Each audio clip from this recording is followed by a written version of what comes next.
සරල රේඛීය චලිතය. භෞතික විද්‍යාවේදී මේක හරිම වැදගත් පාඩමක්. හැබැයි ඉතින් සමහර වෙලාවට පොඩ්ඩක් විතර පෙටලෙනව නේද? බය වෙන්න නෑ. අපි මේ සැරසෙන්නේ චලිතය ගැන තියෙන මූලිකම දේවල් ටික විභාගෙටත් ලේසියෙන් මතක හිටින විදිහට හරිම සරලව කතා කරන්න.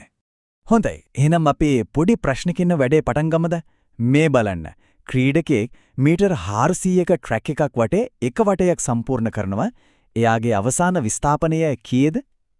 බැලු බැලමට නම් හරිම සරල ප්‍රශ්නයක් වගේ නේද? හැබැයි ඉතින් උත්තරේ නම් ටිකක් පුදුම හිතෙන එකක් වෙන්න පුරුවන්. උත්තරේ තමයි මීටර් 0.0යි. ඔව් 0.0යි. මීටර් 400යි කියලා හිතුණා නේද?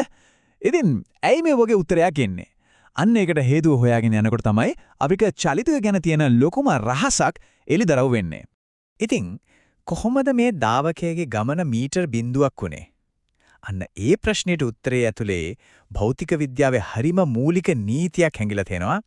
අපි දැන් ඒක ගැන තමයි කතා කරන් යන්නේ. හරි.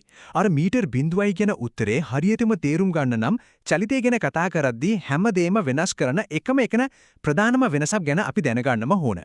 අන්න ඒ වෙනස තමයි මේ. ඒකට කියනවා දිශාව. මේ දිශාව නිසා තමයි අපි අදිශය සහ දෛශික කියලා වර්ග දෙකක් ගැන කතා කරන්නේ. මේ වචන දෙකේ තියෙන පුංචි වෙනස අල්ලගත්තොත් ඇත්තටම චලිතය ගැන තියෙන ගොඩක් ප්‍රශ්න ඉබේම වගේ විසඳෙනවා. මෙන්න බලන්න වෙනස හරිම සරලයි. අදිශා ඒ කියන්නේ ස්කේලර් එකක තියෙන විශාලත්වයක් එහෙමත් නැත්නම් ප්‍රමාණයක් විතරයි. ඒ කියන්නේ කොච්චරද කියන ප්‍රශ්නෙට උත්තරේ. හැබැයි දෛශික ඒ කියන්නේ වෙක්ටර් එකක විශාලත්වයේ දිශාවයි දෙකම තියෙනවා. ඒ කියන්නේ කොච්චරද සහ කොයි පැත්තටද කියන ප්‍රශ්න දෙකටම උත්තරේ. උදාහරණයක් විදිහට මම කිලෝමීටර් 5ක් ගියා කිව්වොත් ඒක අදිශයක්. මම උතුරට කිලෝමීටර් 5ක් ගියා කිව්වොත් අන්න ඒක දෛශිකයක්. එකම වෙනස අර උතුරට කියන දිශාව විතරයි. හරි. දැන් අපි අර අදිශ දෛශික වෙනස ඔළුලේ තියාගෙන චලිතය ගැන කතා කරද්දී පාවිච්චි වෙන ප්‍රධාන වචන ටික හරියටම අර්ථ දක්වා ගමු. මෙන්න මේ වගුව දිහා බලන්න. මුලින්ම තියෙන්නේ දුර සහ විස්ථාපනය. දැන් අර දුවපු කෙනා ගැන හිතන්න. එයා ට්‍රෙක් එක වටේ සම්පූර්ණ දිග දිගේ ගියා. ඒ කියන්නේ ගමන් කරපු දුර මීටර් 400යි. ඒක අදිශයක්. හැබැයි එයා පටන් ගත්ත තැන තමයි ආපහු ආවේ. එතකොට ආරම්භක තැනයි අවසාන තැනයි අතර කෙටිම දුර 0යි. අන්න ඒක තමයි විස්ථාපනය. ඒක දෛශිකයක්. දැක්කද වෙනස? ජවයයි ප්‍රවේගයයිත් අන්න ඒ වගේමයි. වාහනයක් පැයට කිලෝමීටර් 60කින් යනවා කිව්වොත් ඒක ජවය. හැබැයි ඒ වාහනේ කොළඹ පැත්තට පැයට කිලෝමීටර් 60කින් යනවා කිව්වොත් අන්න ඒක ප්‍රවේගය. ජවයට දිශාවක් එකතු වුණාම ඒක ප්‍රවේගය වෙනවා. හරි. ඊළඟට එනවා ත්වරණය. මේකත් දේශිකයක්. සරලවම කිව්වොත් ප්‍රවේගය වෙනස් වෙන වේගය තමයි ත්වරණය කියන්නේ. හිතන්නකෝ.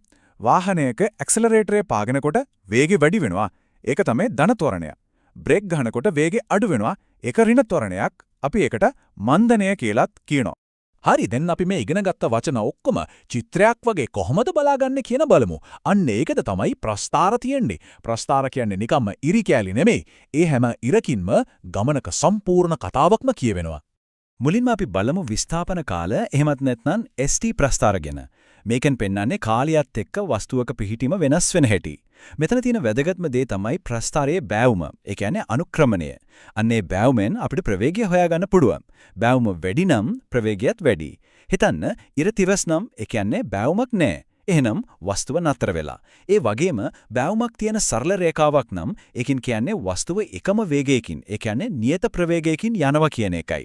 ඊළඟට තියෙන්නේ ප්‍රවේග කාල එහෙමත් නැත්නම් VT ප්‍රස්ථාර. මේකේ දේවල් දෙකක්ම තියෙනවා.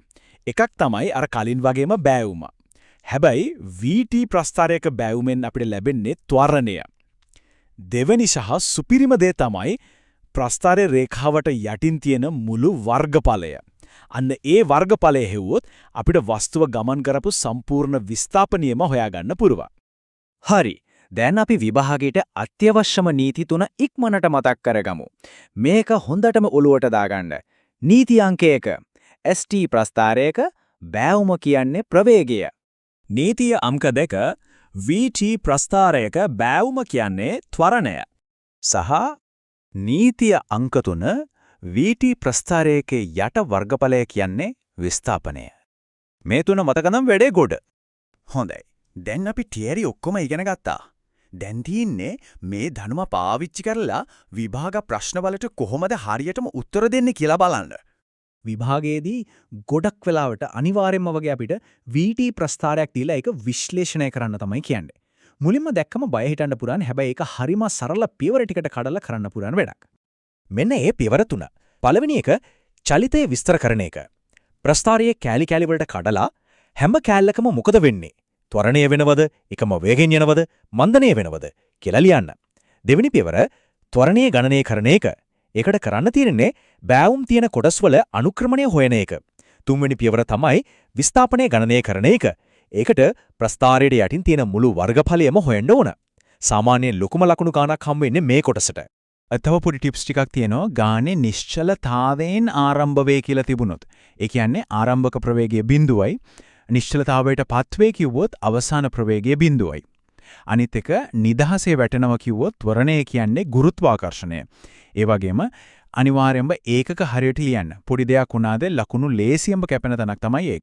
ඉතින් මේ හැමදේම එකට ගත්තම මතක තියාගන්න ඕනම කරුණු ටික තමයි මේ ප්‍රධානම වෙනස දිශාව. ඒ කියන්නේ දෛශික සහ අදිශ. ST ප්‍රස්ථාරයක දෑවුම කියන්නේ ප්‍රවේගය.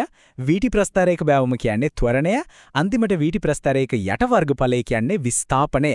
ඔන්න ඕක තමයි සම්පූර්ණ කතාව. අවසාන වශයෙන් පොඩක් මෙහෙම හිතලා බලන්න. තමන් හැමදාම උදේට යන ගමන ඉස්කෝලේට හරි වැඩට හරි යන ගමන ප්‍රවේග කාල ප්‍රස්ථාරයකට ඇඳොත් ඒකේ කතාව මොනවගේ වෙයිද? බස් එකට දුවනකොට ත්වරණය වෙන හැටි. ට්‍රැෆික් එකේ හිරවෙලා ඉන්නකොට ප්‍රවේගය 0 වෙන හැටි. ඒ ගැන හිතන එක මේ ඉගෙනගත්ත දේවල් ඇත්ත ජීවිතයට සම්බන්ධ කරගන්න හොඳම ක්‍රමයක්.